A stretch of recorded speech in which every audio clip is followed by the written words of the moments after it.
E véspera de feriado, e hoje o Link Vanguarda te convida para um passeio histórico aqui na nossa região. Nossa equipe foi para Bananal. Cidade que já foi uma das mais ricas do país, chegou a ter moeda própria, apesar da escravidão. Judiaram bastante dos escravos por lá. A reportagem vai mostrar tudo por causa dos tempos áureos do café. E Bananal ainda preserva casarões, objetos e até sabores desse período. Boa viagem!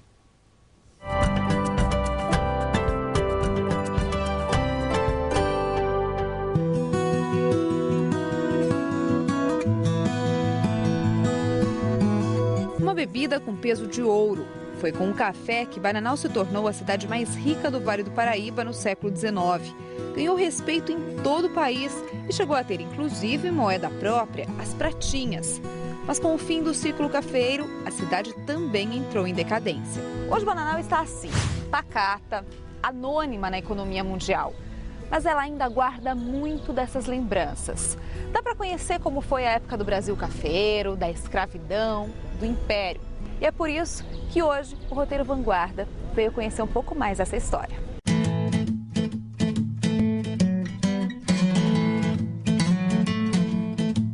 Uma das formas de se chegar a Bananal é pela rodovia dos Tropeiros. O acesso à estrada é pela Via Dutra, em Cachoeira Paulista. De lá, basta seguir em direção ao estado do Rio de Janeiro, cortando cidades como Silveiras e Areias.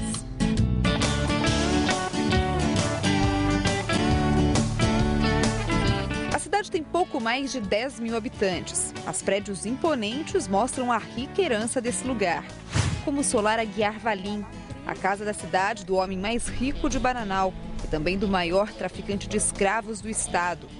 A construção foi erguida para abrigar grandes festas para o Império e europeus. Histórias que os moradores fazem questão de contar.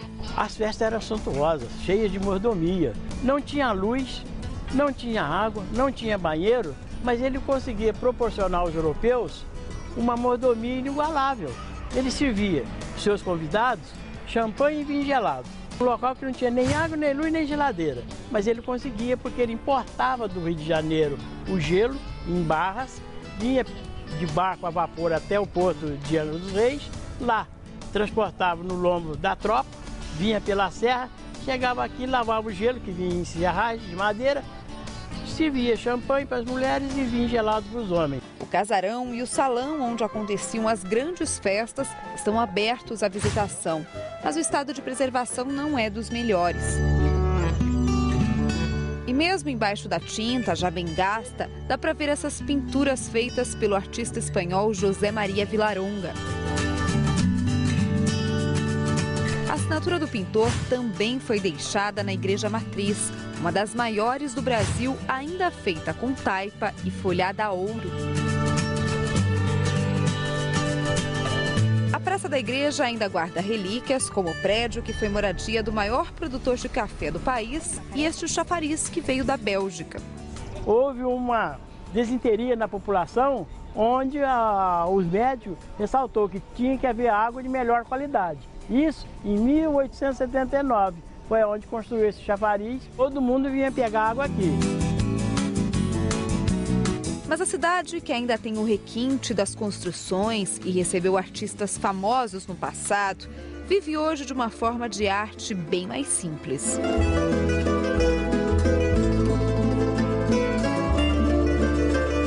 O crochê começou nos anos 70, né, com a dona Laurinha. Depois ele foi crescendo, nós vendemos para o Sul, para São Paulo, Rio, Bahia. Desde quando você faz crochê? Eu faço desde os 7 anos, porque é uma fonte de renda, nós não temos emprego. O emprego que tem na cidade é pouco para a demanda de quantidade de habitante, né? E na sua casa todo mundo faz crochê? Faz. Os homens, criança, o jovem, o mais velho, todo mundo faz.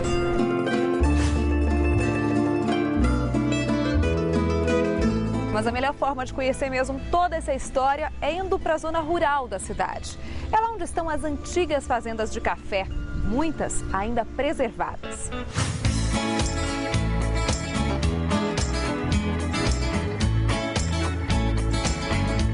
A Fazenda dos Coqueiros foi construída em 1855. O primeiro dono gastou todo o dinheiro com grandes festas e mulheres. Para pagar as dívidas, a propriedade teve que ser vendida para a família Ribeiro Barbosa. Foi então, nesta casa, que nasceu o Barão Cândido Ribeiro Barbosa. Aqui realmente a história ainda está por todo lugar. Mas para a gente começar a entender como é que eles viviam antigamente, na época da escravidão, o ideal é começar pela Casa Grande, né? Que é aqui que morava o barão antigamente. Sim. A gente tem que parar aqui na frente, aqui na entrada, que é uma sala de estar, onde fazia a lavagem de mãos antes de entrar na casa. Eles tinham esse ritual, então? Sim. Ninguém entrava na casa sem lavar as mãos? Sem lavar as mãos, ou com pétalas de rosa, ou com a lavanda em ervas. Com as mãos lavadas, é hora de mergulhar nas histórias ainda preservadas nesse casarão. Todos esses objetos foram deixados no local pelos antigos donos, ou então encontrados enterrados pelas terras da fazenda. Nesse pedaço de papel de parede, uma relíquia, anotações de um classificado para vender ou alugar escravos. Aluga-se uma preta para ama seca. E era assim então que eles trocavam os escravos, alugavam, vendiam. Aqui nós já temos objetos de tortura.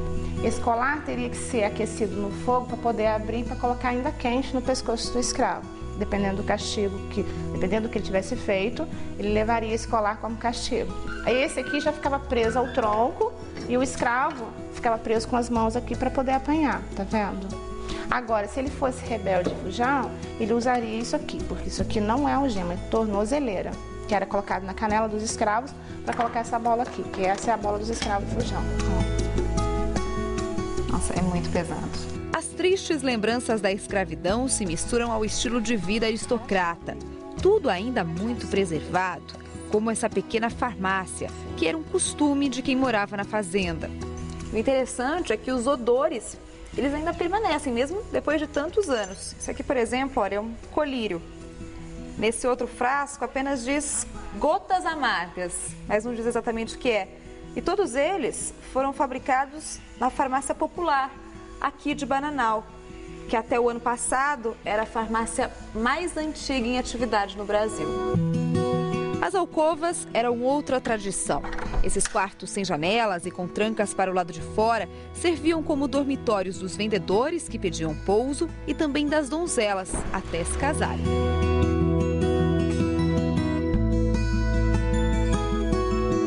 Realmente o tempo parou por aqui. Foram tantas coisas deixadas na fazenda que a gente consegue viver um pouco daquela época. Aqui, por exemplo, estão algumas peças de roupas que eram usadas pelas baronesas, pelas sinhazinhas. Sabe de quando que é isso aqui, Elisa? 1855, 1856, por aí. Mais como é que usava isso aqui? Vamos ver. Mais ou menos assim.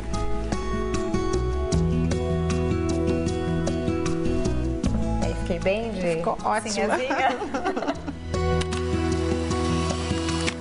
Embaixo da casa, nós conhecemos a senzala doméstica, úmida, sem ventilação e com apenas 1 metro de altura.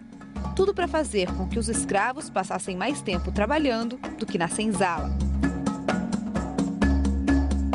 Depois dessa visita, da gente conhecer como é que funcionava a fazenda na época da escravidão, chegou a hora de saber como eles se alimentavam por aqui. E tudo foi mantido como antigamente, inclusive com alguns pratos que foram trazidos pelos escravos. Broa de milho, bolinho de chuva, pão caseiro e bolo fazem parte desse café colonial.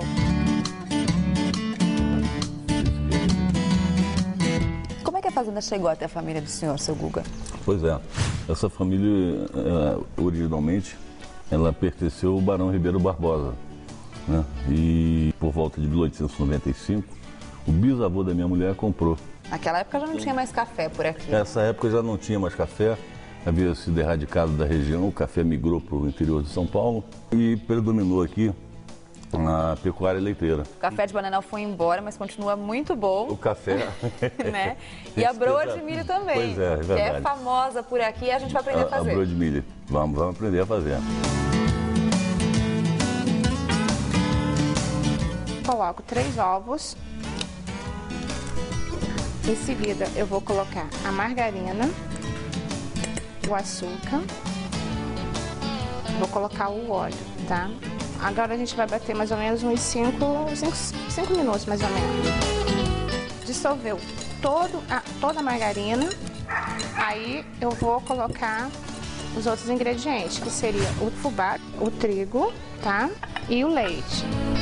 Aí bate novamente até dissolver o ingrediente, tá? Vou colocar o queijo ralado e o fermento, tá? Dá uma mexidinha e coloca numa forma normal, untada só com óleo. E leva no forno mais ou menos uns 30 minutos. Bananal ainda tem muitas outras fazendas preservadas. Todas ficam na Estrada dos Tropeiros. Esta aqui pertenceu ao sargento-mor da Guarda de Honra de Dom Pedro I. Mas o que chama mesmo a atenção é o trabalho de restauração feito por esse aposentado que herdou as terras.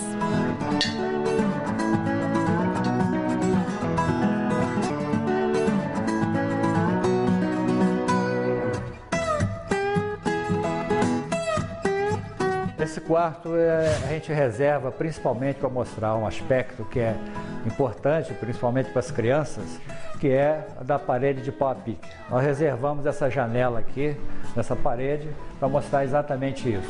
Essa é a construção da casa inteira, então? Toda a parte superior da casa era de pau a pique. Hoje algumas paredes ainda não são.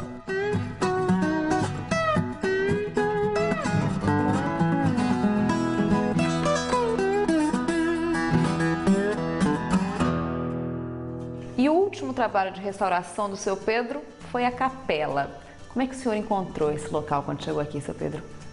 Essa última peça a ser restaurada, quando começamos, as pinturas, infelizmente, estavam perdidas, só haviam vestígios delas.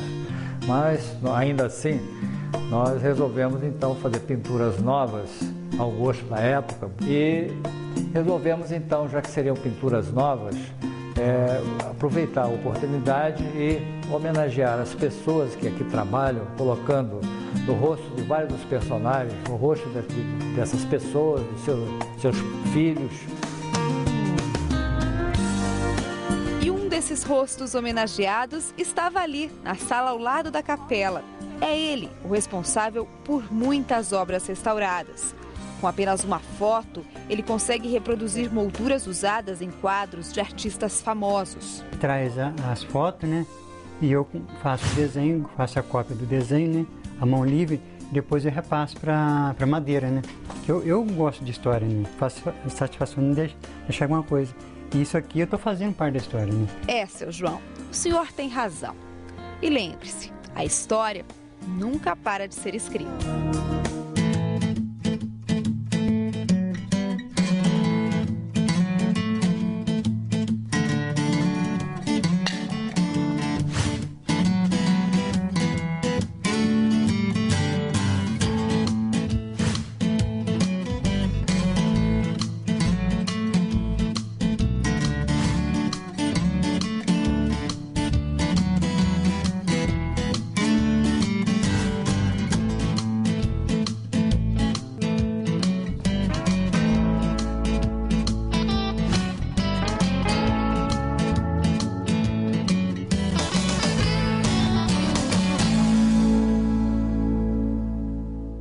Aí, vale muito a pena a visita até lá. Quem sai daqui de São José dos Campos leva aí umas 2h30, 2h40 para chegar. É menos Taubaté, menos Guará, mas vale muito a pena. A história em céu aberto, tem muita história para contar. Imagina, uma das mais ricas do Brasil, com moeda e tudo mais. Tempos diferentes, né, Amanda? Totalmente, mas lá parece que o tempo parou mesmo, como a Mirella disse. Você viu ali o morador andando na charrete, que delícia, né? E que vivência interessante até para as crianças, uma ótima opção até para esse feriado. Fazer uma excursão, né? Pessoal de escola ir até lá conhecer. E é legal ver que está tudo preservado, tem gente ali se inteirando dos assuntos, sendo guia, muito legal.